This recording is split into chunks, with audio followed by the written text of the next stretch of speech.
So good morning, everybody. So thank you for the kind introduction. So what I would like to do today is talk about work that we've been doing at Imperial College London, and that was supported by the ICT labs on concrete examples where an edge computing model, so a model where we do some of the computation within the network, can yield a benefit. And we've been looking at examples like this both in the context of data center networks and also for mobile networks. So why is this kind of model interesting? Well, so when we think about devices using networks, let's think about mobile phones. We all know that they've changed quite drastically. So one of the changes was, of course, size. So we have miniaturization, phones became smaller and smaller. But probably the most striking change these days is that mobile devices have become far more about apps than voice communication. And so those kinds of mobile apps that we want to run, they pose very new requirements to the network. So one requirement that is on the rise is low latency access to services. So when you think about social networking apps or e-commerce app, so auction applications, online betting, multiplayer games, they're all examples where interactivity is important, and therefore the latency that you have to a particular service that realizes the functionality is actually very important.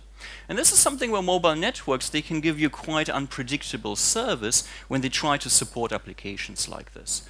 So think about a couple of users playing an online game, a multiplayer game. Suddenly latency or jitter matters and will affect the game experience. So for example, if one player has far lower network latency compared to the other players, that can be an unfair advantage that they have. So in addition, when we also think about the expectations that users have, they've also increased. So these days, wearable devices are going to be the next big thing. So we can already imagine real-time augmented reality applications that you would like to support. Speech recognition is a pretty standard feature now on mobile platforms. So all of those types of use cases, they're also very resource intensive. And this is where we have the problem that fundamentally mobile devices are more resource limited. So to give you one very concrete example, so when I look at an iPhone 4S mobile phone, it has 0.5 GB of main memory.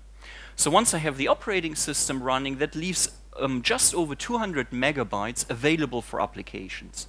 That's actually not very much. So when I think that a single 8 megapixel photo that I take with the camera uses 30 megabytes of bitmap data, that means that at any point in time, an image editing application can only keep 7 photos resident in memory, right? So even though mobile devices have become more powerful, due to the constraints that they have on battery life, they're far more limited than what you get on laptops, desktops, or servers.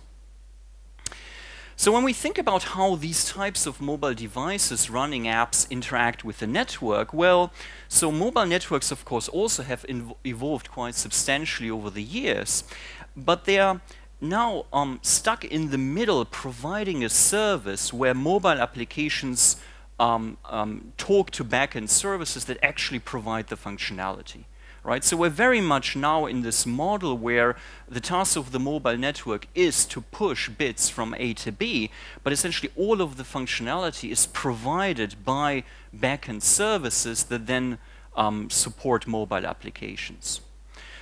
So that puts mobile networks in a very difficult situation because they can't really enhance the user experience that those mobile applications get because they don't quite understand what the requirements are, what an application is trying to do. And there are certain performance features, such as latency, that they can't improve because latency often is determined by the actual internet path to the data center that then hosts that particular backend service. So when we look at other types of networks, we actually see the same problem. So let's look at data center networks. So again, data centers are a great example for a technology that has improved quite considerably. So actually here you can see on the upper left, that's how Google started out with their first data center when they were still hosted in a Stanford machine room with a bunch of servers on a table. When you compare this to modern data centers, of course, they are very different business. So now, there are some photos of Google's Oregon data centers. They're very large compute infrastructures that are being created around the world. And of course, one of the main reasons why we need such large data centers is our big data analytics applications, right? So similar to what the Apache Flink platform is trying to do. So gaining some value of all the data that is continuously being created and mining that data requires parallel processing infrastructures that can achieve this goal. And those infrastructures are very much dependent on fast network connectivity. So the network plays a crucial role in determining the performance of big data infrastructure. But that also means that a lot of those applications, when they're deployed, they're actually network bound. So the performance is going to be limited by the network. And again, the network in a data center is in a difficult situation here because it doesn't necessarily understand what the communication patterns are that big data applications want to implement, right? Because again, the network simply sees individual flows, tries to provide the highest possible bandwidth for those flows between edge servers that run the computation, but the network doesn't really understand how all of those flows are orchestrated, how they work together to then implement a particular distributed application. So the particular idea that we've been exploring at Imperial, well, can we change that model around? So instead of having this very clear separation between end systems, the network that interconnects them, and potentially some backend services, can we move some of those backend services within the network infrastructure itself? And so what I would like to talk about today is talk about 3 concrete systems that we've built at Imperial that are essentially all instantiations of this idea of pushing some of the computation of networks into some of the computation of applications into the network itself. So I'll talk about a system for data centers called NetAC that tries to provide higher bandwidth to big data applications by running some of the computation within the network infrastructure. I'll talk about a system called EdgeCloud that tries to provide lower latency to mobile applications by hosting some of those services within a mobile network infrastructure. And I'll also talk about a system called CloudSplit that tries to work around the resource limitations, in particular the memory limitations that mobile devices have, by offloading some of the computation to servers within a network. Okay, so let's look at the first use case, so increasing bandwidth. So why is it that we can hope to increase bandwidth when we host services within the network infrastructure? Well, so one of the reasons for this is that often when you look at where bandwidth is available, your core network may actually fundamentally have more bandwidth than when you include your access network. So if you have a communication path where your end system first needs to traverse a particular access network, then reaches the core, and then moves out to an end system again, you're more bandwidth limited than taking advantage of the richer core bandwidth. So this is pretty much the idea that we're trying to exploit here.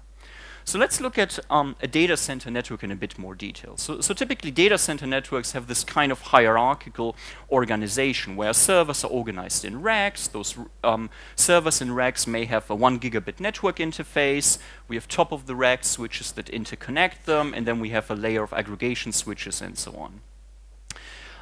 So one particular challenge that we have is that this networking equipment is very expensive. It's actually a significant cost when I build up a data center. It's also a significant fraction of the running costs that I have. And the reason why network equipment gets more expensive, that as I move up in this hierarchy, I need effectively switches and routers that have a larger number of ports that also have higher capacity. Right? So this is where I'm ultimately limited in terms of the network capacity that I can provide. So often the way data center operators work around this problem is that they exploit oversubscription. So what this means is that when I look at a single rack, I may have 40 servers in my rack. So that means if each server has a 1 gigabit interface, I have an aggregated capacity of 40 gigabits that can come out of that rack. But actually, I'm only connecting it over a 20 gigabit link to the next layer of aggregation switches. Right? So now I have an oversubscription ratio of 1 to 2. And I essentially keep doing this, right? So when I then move up to the next layer, again, I'm interconnecting a number of racks with an aggregate capacity of 160 gigabits, but I'm only providing connectivity for 40 gigabits. Right? So I get into the situation where I have oversubscription in my data center network. So when I look at typical oversubscription ratios, actually 1 to 100 is not unusual in a real-world data center. So now you can see that now if I'm running some kind of distributed data processing platform, such as Apache Flink, my performance can actually be limited because of the data movement that the platform tries to do, since I can't provide full bisection bandwidth in my data center. So what is the idea that we had? Well, it's actually very simple. So when you think about it, we have all of those switches in this data center topology. So why can't we augment them with some processing capabilities, right? So why can't we turn them into programmable devices that actually can also execute some of the computation that my distributed application wants to do? And sort of initially this seems like quite a radical idea, but actually when you think about how to realize this, well, we already have software middle boxes in data centers, right? So network function virtualization already pushes more network functions into software. And we also have programmable hardware such as FPGAs that can execute computation at line rate. So if we have this kind of model, then we can program those network devices by having applications deploy processing functions that then execute on network traffic as it traverses this particular network topology. So what is one particular use case of this? So what can we do with this if we have this functionality? Well, so one good use case is on-path data aggregation. And this is something that we've realized using a system called NetAC. And here the idea is very simple. So whenever I have a distributed data processing application that wants to aggregate data, so it wants to collect data from a number of edge servers and then combine it, it may experience network bottlenecks because all of that data may, for example, hit a particular aggregation switch that then doesn't have enough bandwidth. So instead of having the switches just transmit all of the flows so that the aggregation happens on the end servers, what we're doing, we're taking advantage of this in-network processing capability to then aggregate data early on along network paths. And so by aggregating data early, we're removing network bottlenecks from our infrastructure. So one particular class of applications that can benefit from this are distributed data processing applications like MapReduce and Hadoop. Because where those applications do a lot of data movement is just before they do execute the reduce phase, when they have the shuffle phase, where they do the data movement from all the data coming from the mappers. So when you think about how the shuffle phase is implemented and what it looks like from the perspective of the network, you see this kind of effect where suddenly all of your workers that have results from the map phase send data to a fixed set of reducers, and this is where I can introduce bottlenecks in my network topology. So instead, what we can do, we can exploit the fact that as part of the shuffle phase and the reduce phase, there is a large data reduction going on. So when I compare the size of intermediate results that come from the mappers and I look at the size of the final results, they're usually a fraction. So when you look at some concrete numbers here, so Facebook and Yahoo reported that for their MapReduce jobs, typically the final result size is less than 10% of the intermediate result size. So this now gives us this opportunity to perform data reduction along the path. So what we're doing in NetAC, we are decomposing the reduce functions and we're effectively running them as part of the network topology. So we're eagerly reducing data as soon as it becomes available, taking advantage of this data reduction and therefore removing network bottlenecks that we have.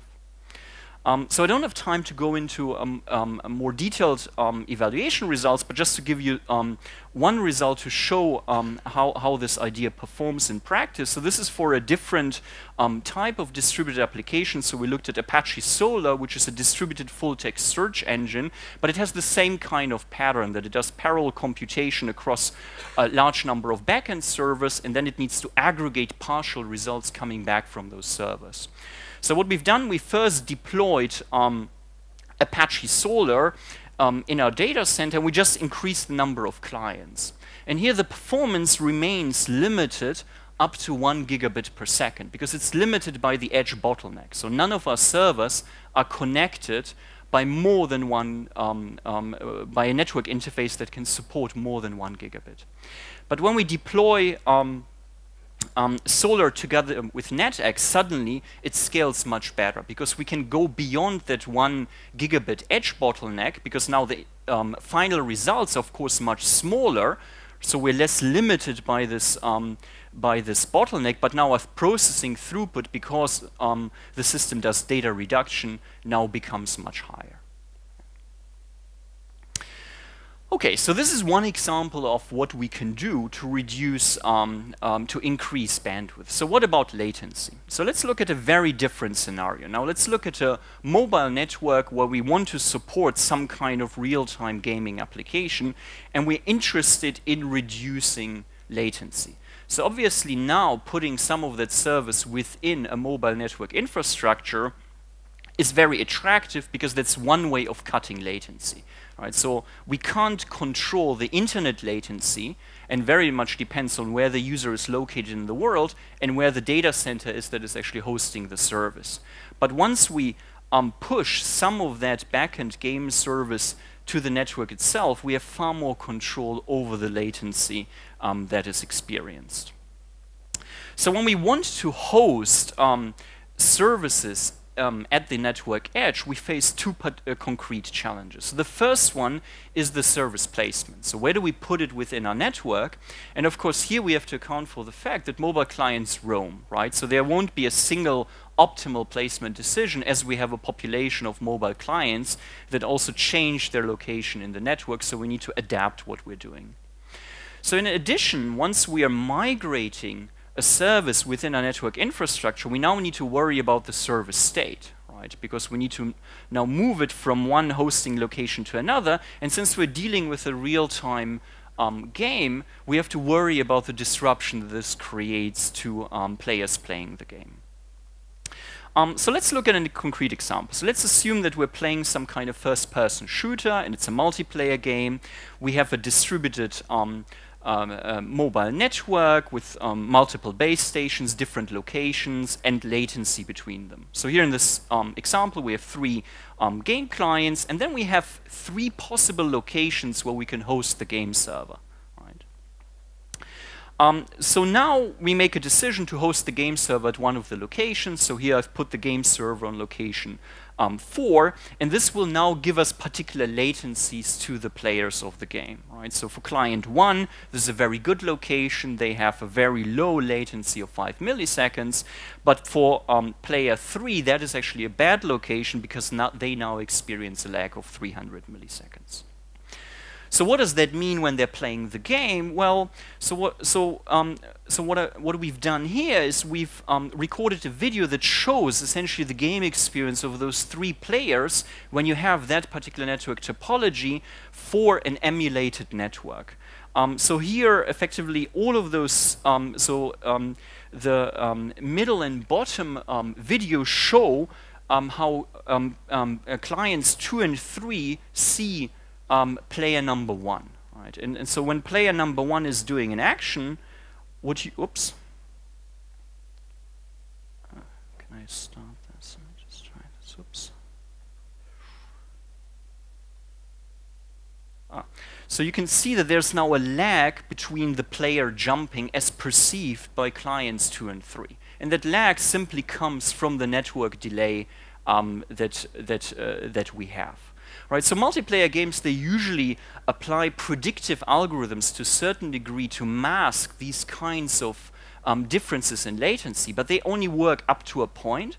And those predictive algorithms are also very bad when there is jitter, when there's constant change in the delay experience. And essentially in these kinds of environments, different players will see different actions in the game world happening at different times.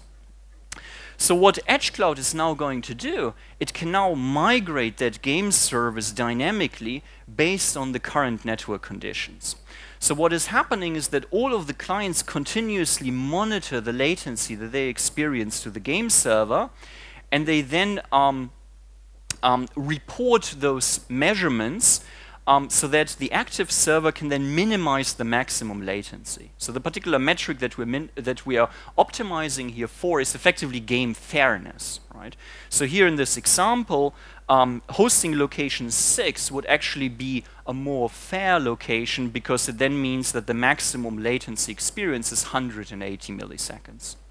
So what we can then do is create a snapshot of the game service, and we can migrate that snapshot with the help of the client to the new hosting location. And by doing this, we now have a much more equal latency distribution. So again, if I now look at the game experience, I see that the actions within the game are now much more in sync. Right? So this is what we wanted to achieve, is a more fair game experience. So this looks at the first challenge of where do we decide over time where to put the game service. But what about the migration efficiency, right? So will, for example, players notice the time when we're taking the game state and moving it to a different location within our mobile network? So what we're doing here, we're actually heavily relying on caching. So one of the observations that we make, that whenever we move the game state, actually a lot of it has not changed, right? So the delta may actually not be very large. So that means that we can minimize the dead time during migration if clients and servers both cache previous state snapshots. So this is what we're doing, is that we're only migrating the delta, taking advantage of those caches, and that means that we can now make the migration as efficient, where effectively the delay when we need to stop the service is so small that players will not notice it. Right? And this is very important for these types of applications, because as migration happens, you want to have it entirely transparent to the actual users. Okay, so this was the example of how to take advantage of in-network hosting to reduce latency. So what about the third use case, extending the resources that are available at a mobile client? So here the idea is simple, that you may simply be in a network environment where around you there are some resources that you could use to enhance whatever your mobile application is doing, right? So you want to opportunistically take a particular app that you have and offload some of that functionality when resources are available in your immediate environment.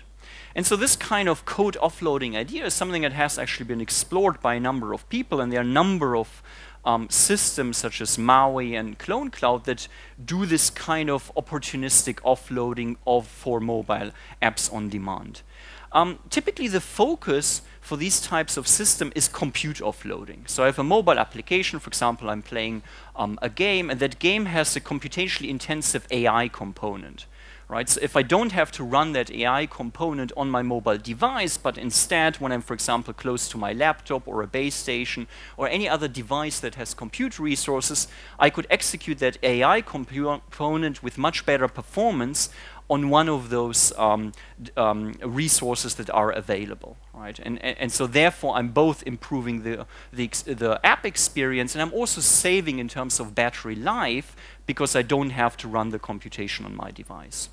So what we wanted to do is instead look at a different challenge. So how can we increase the available memory to an application? So how can we take advantage that a device in the vicinity may have more memory, which would then permit me to run an application on my device that actually has a memory footprint that is larger than the available device memory.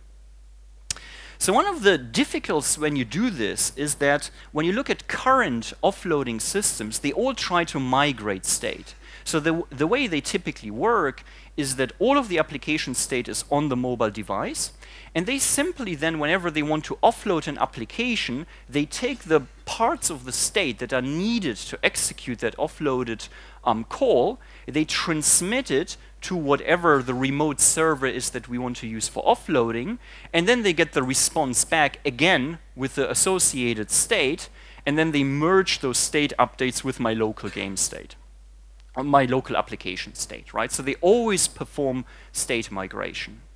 So instead, if you want to extend the amount of memory available to the application, what you need to do is state partitioning, right? Because you now want to have local state, but you also want to have remote state, and both together constitute the entire application state.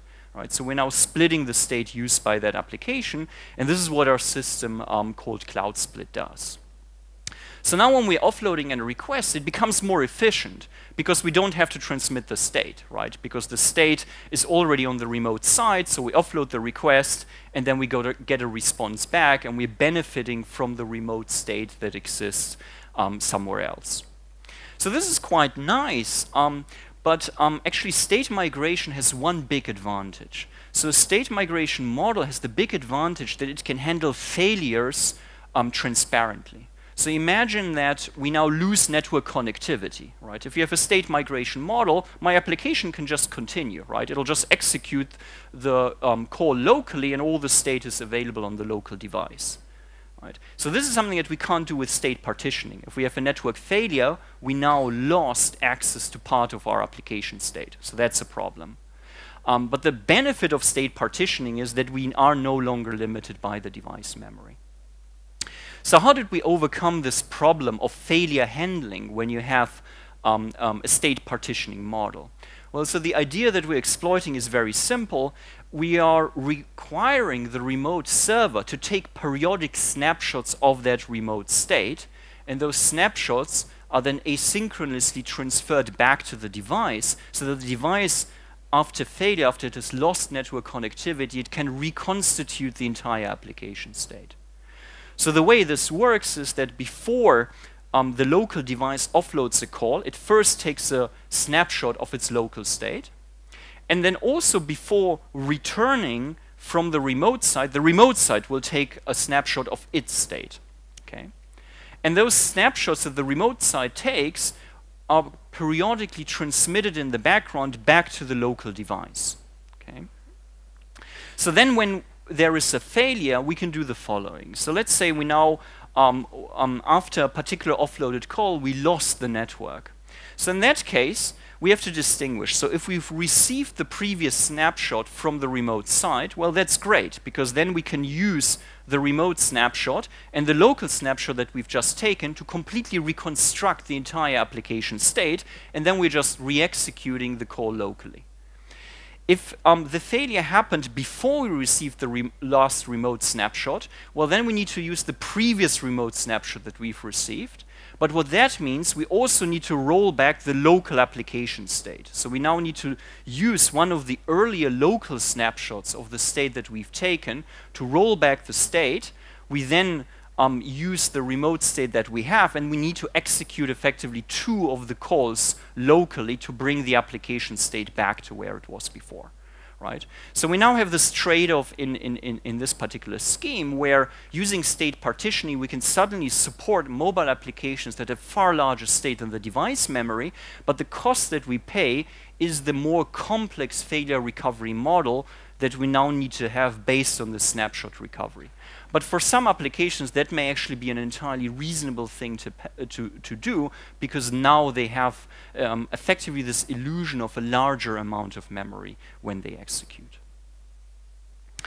Okay, so this brings me to the end of my presentation. So I would like to conclude by saying that modern applications have very new network requirements. So when we look at interactive mobile applications, suddenly latency is key. Right? And latency is something that is very hard for service providers to reduce if they have no control over the network. When we look at data centers, we have bandwidth requirements where you can improve application performance when the network suddenly understands more what applications are trying to do. And in addition, the limited resources that mobile devices have, it's not something that is going to go away. So what I try to do in this talk today is try to convince you of a new model where we try to push application-specific computation into the network itself. And using this kind of model, we suddenly have far new flexibility to then improve the performance of client applications. And I've given you 3 concrete systems that we've created that essentially explore that space by improving the user experience using this idea of in-network hosting of computation. And of course, there are lots of open recent challenges in terms of, well, what are the right programming models for creating those applications? How does this affect network management? What are the security issues in this kind of environment? But hopefully I've managed to convince you that this is quite an exciting area, and there's probably lots more that we're going to see in this space. Thank you very much.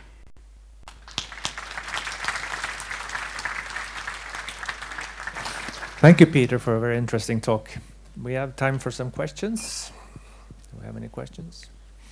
I think one thing I'm thinking about is where do you think, I mean, is it in the gaming applications, do you think this will actually be realized first, or how do you see this evolving in the industry?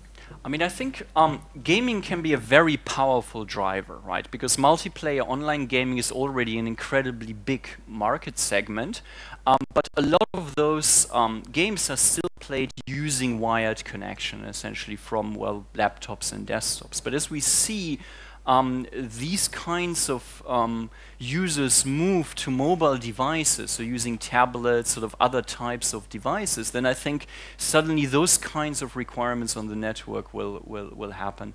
I think the other area where we see more demand for this are wearable devices, so platforms such as Google Glass, right? I mean, so then once the hardware becomes available, people will also think about more and more applications that they want to support. And just the capabilities mean that doing real-time computation will become something that is crucial for these types of platforms. And that lends itself to maybe some really hyper-local applications as well, no, like virtual reality. Exactly, exactly. I mean, because these kinds of applications, they can be computationally quite expensive when they do quite sophisticated well, data mining or machine learning, but at the same time they have very stringent latency requirements for what they do. Thank you, Peter. Any more questions? Okay, well, thank you, Peter, again. Thank you.